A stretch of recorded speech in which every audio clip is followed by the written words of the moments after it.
غفلت سے بچنا. حضرت علی المرتضیٰ رضی اللہ عنہ فرماتے ہیں جو شخص تقوی اختیار کرتا ہے تو پھر اس کو خدا کی زمین پر کسی چیز کا کوئی ڈر نہیں ہوتا. وہ جہاں چاہے رہے گھومے پھرے, اس کو اللہ کی ذات کے سوا اسے کسی چیز کا کوئی ڈر نہیں ہوتا. اور حضرت علی المرتضیٰ رضی اللہ عنہ اپنا ان کا بھی عمل یہی تھا.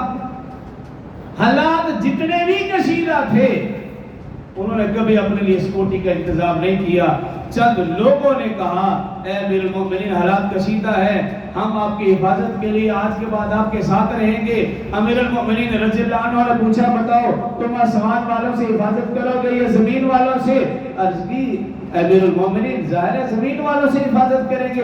فرمایا جب تک آسمان میں حفاظت کرنے والا موجود ہے پوری دنیا مل کر بھی نقصان نہیں پہنچا سکتی. جب آسمان پہ حفاظت کرنے والا ہٹ جائے گا پھر پوری دنیا مل کر بھی نہیں بچا سکتی. تو اس چیز کا نام تقوی ہے. حضرت موسیٰ علیہ السلام ان کے بارے میں آتا ہے بکریاں چراتے چراتے جنگل میں پہنچے اور دور نکل گئے. ایسی وادی میں پہنچے کہ جہاں ہر طرف بھیڑیے ہی بھیڑیے, لیکن تھک چکے ہیں, نیند کا غلبہ ہے. اگر وہ بکریوں کی نگہبانی میں مشغول ہوتے ہیں تو نیند کا غلبہ, اور اگر نیند آتی ہے تو بھیڑیا بکریاں کھا جائے گا. اسی کشمکش میں یہ لفظ پڑھے آسمان کی طرف نگاہ کی اور لفظ پڑھے احاطہ علمک ونفذت ارادتک وسبق تقدیرک. یہ لفظ کہے اللہ کی طرف آسمان کی طرف نظر اٹھائی اور پھر لیٹ کے سو گئے. جب آنکھ کھلی یہ دیکھ کر حیران رہ گئے کہ ایک بھیڑیا موسیٰ علیہ السلام کا عصا لیے بکریوں کی نگہبانی کر رہا ہے. اللہ سے ہم کلام ہوا اے باری تعالیٰ یہ کیا ماجرا؟ اللہ رب العزت نے فرمایا اے موسیٰ جب کوئی بندہ ایسے ہو جائے جیسے میں چاہتا ہوں تو پھر میں ویسے ہو جاتا ہوں جیسے بندہ چاہتا ہے. اس چیز کا نام تقوی ہے. اللہ چاہتے ہیں کہ میرے بندے ویسے ہو جائیں جیسے میں چاہتا ہوں. جب ہم ویسے ہو جائیں گے تو پھر ہم جو چاہتے ہیں ہماری ہر خواہش ہر ضرورت پوری ہوگی. حضرت سلمان فارسی رضی اللہ عنہ صحابی رسول, عظیم صحابی رسول, بعض حضرات فرماتے ہیں 150 سال عمر تھی, بعض حضرات نے لکھا 250 سال عمر تھی. اور ایسے صحابی فارس کے رہنے والے, کنبہ قبیلہ برادری علاقہ کچھ بھی رسول اللہ صلی اللہ علیہ وسلم سے مناسبت نہیں, لیکن رسول اللہ صلی اللہ علیہ وسلم نے فرمایا کہ سلمان میرے اہل بیت میں سے ہے. یہ مقام اور مرتبہ دیا. حضرت سلمان فارسی رضی اللہ عنہ کے پاس ایک مہمان آیا, کھانا کھایا, کھانا کھانے کے بعد سیر و تفریح کے لیے جنگل میں چلے گئے. اب جنگل میں گئے, جس جانور چرند پرند جس جانور کو اشارہ کرتے ہیں وہ جانور حضرت سلمان کی خدمت میں,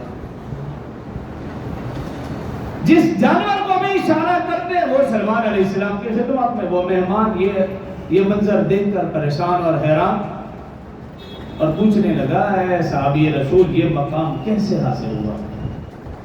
حضرت سلمان فارسی رضی اللہ عنہ نے جو جواب دیا وہ سننے کے قابل ہے.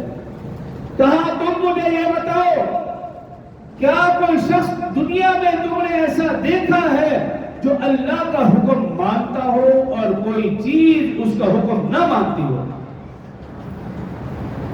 فرمایا جب بندہ اللہ کا حکم مانتا ہے اللہ ساری کائنات کو اس کے تابع کر دیتے ہیں, اور جب بندہ اللہ کا حکم نہیں مانتا اس کی حقیقی اولاد بھی اس کا حکم نہیں مانتی.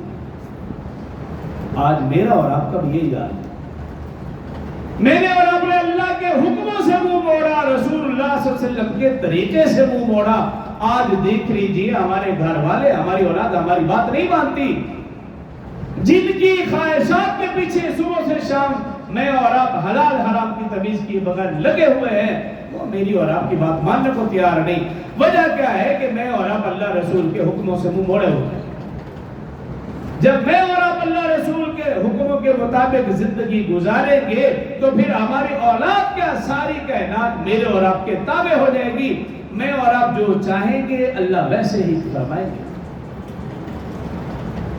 وہ تبھی ممکن ہے کہ جب میں اور آپ تقوی اختیار کریں, گناہوں کو چھوڑ کر نیکی والی, ایمان والی, اعمال صالحہ والی زندگی اختیار کریں.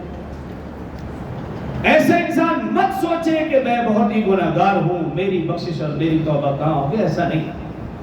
انسان اپنے اعمال کی طرف, اپنے گناہوں کی طرف, اپنے کردار کی طرف, اپنے کرتوت کی طرف نہ دیکھے, اللہ پاک کی رحمت کی طرف دیکھے کہ اللہ پاک کی رحمت بہت بڑی وسیع ہے.